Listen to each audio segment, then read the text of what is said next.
ದಾಂಡೇಲಿಯಲ್ಲಿ ಶ್ರದ್ಧಾಭಕ್ತಿಯಿಂದ ನಡೆದ ಶ್ರೀ ಸೂರ್ಯನಾರಾಯಣ ಜಯಂತಿ.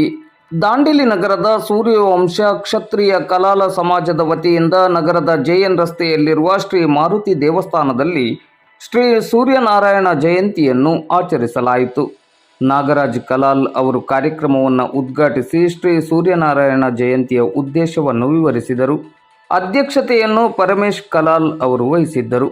ಮುಖ್ಯ ಅತಿಥಿಗಳಾಗಿ ಕೊಡುಗೈ ದಾನಿ ಹಾಗೂ ಉದ್ಯಮಿ ವಿಷ್ಣು ಕಲಾಲ್, ಪ್ರಮುಖರಾದ ಹರೀಶ್ ಕಲಾಲ್, ಶ್ರೀನಾಥ್ ಕಲಾಲ್, ಅಶೋಕ್ ಕಲಾಲ್, ಮಂಜುನಾಥ್ ಕಲಾಲ್, ಅಡೆಯಪ್ಪ ಕಲಾಲ್, ರಾಕೇಶ್ ಕಲಾಲ್, ನಾರಾಯಣ್ ಕಲಾಲ್, ಜೈವಂತ ಕಲಾಲ್, ಯಲ್ಲಪ್ಪ ಕಲಾಲ್, ರಾಜು ಕಲಾಲ್, ವಿನಾಯಕ್ ಕಲಾಲ್, ಪ್ರಶಾಂತ್ ಕಲಾಲ್, ಅವಿನಾಶ್ ಕಲಾಲ್, ಮಾರುತಿ ಕಲಾಲ್ ಮೊದಲಾದವರು ಭಾಗವಹಿಸಿದ್ದರು.